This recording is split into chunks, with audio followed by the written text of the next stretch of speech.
Donc, bienvenue du côté de React Native. Et là, maintenant, cette fois, on va vouloir mettre ici en place ce qu'on a testé ici du côté Insomnia. Vous avez vu qu'on a réussi à créer le compte de Rodriguez Morio rapidement.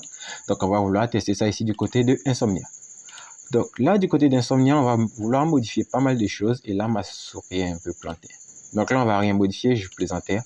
Mais dans l'arborescence principale, on va créer ici un nouveau fichier qui va permettre d'interagir avec ici le backend.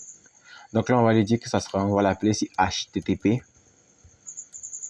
Ou alors, on peut lui dire que ça sera... donc là, on peut dire services pour voir. Donc, on va l'appeler ici services qui sont ici la liste des interactions avec le backend. Donc là, je ne sais pas quel nom approprié lui donner, mais on va laisser ici pour le moment ici service. Et là, à l'intérieur ici de ce dossier services, je vais créer ici un nouveau fichier que je vais appeler auth.js. Donc auth-services ou alors ici auth-http request.js. Donc là, ça va permettre d'envoyer ici des requêtes HTTP qui concernent ici l'authentification. Et je pense que le renommer ici en auth-http request, ça sera ici clair pour... Alors là, ce qu'on va commencer par faire, c'est que là, ici, on va vouloir maintenant figer ici l'adresse ici de ce backend. Donc là, l'adresse du backend, c'est localhost/3001. On va vouloir ici le figer dans ce fichier-là.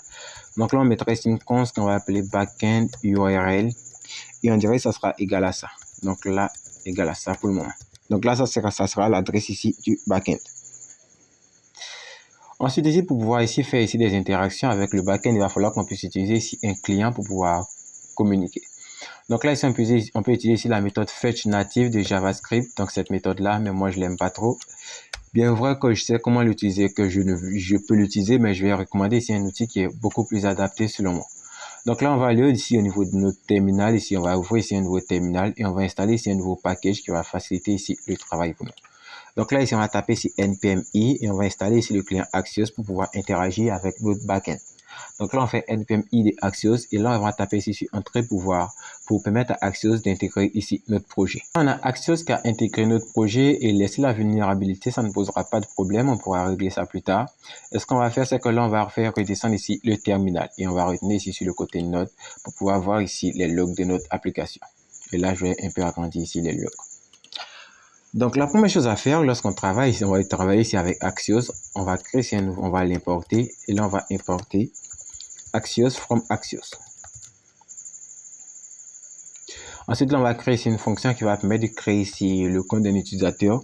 Et puisque cette fonction-là peut mettre ici du temps, on va la mettre ici une fonction asynchrone.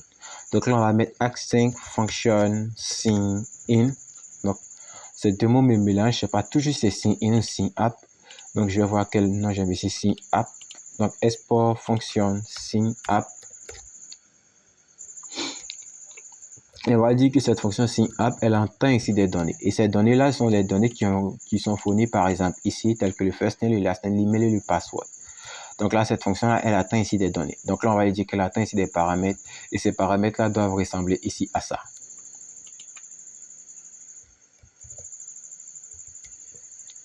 Ensuite, là, on va définir ici une réponse. Donc là, on va créer ici une réponse.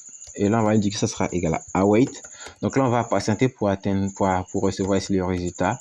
Et là, on va appeler ici Axios. Et là, on remarque que la méthode, c'est post. Donc là, on fait comme ce qu'on a fait du côté d'Insomnia. Hein, et on n'a aucun changement à faire. Donc là, on va faire ici Axios.post. Et là, on va utiliser ici les backtypes. Et ici, je vais vouloir inclure ici le backend URL que j'ai créé. Donc là, on mettra backend URL.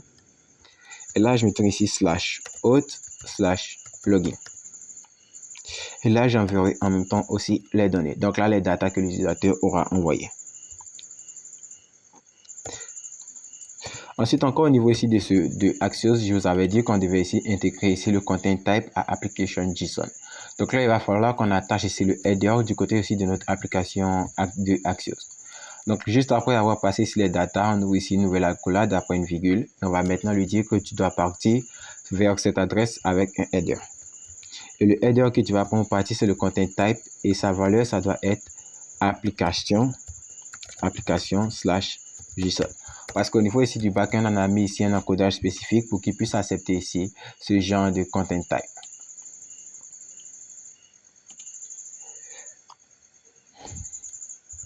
Et ici, tout ce qu'on peut faire ici pour le moment, c'est que là, ici, on va faire ici un console.log de la réponse. Donc là, ici, on va faire ici une console.log de la réponse. Et ici, je vais mettre ici un premier console.log qui sera réponse, tentative de création de compte. Alors là, ici, on a défini ici cette fonction qu'on a exploitée ici qui s'appelle SignApp qui permettra ici de créer ici le compte de l'utilisateur.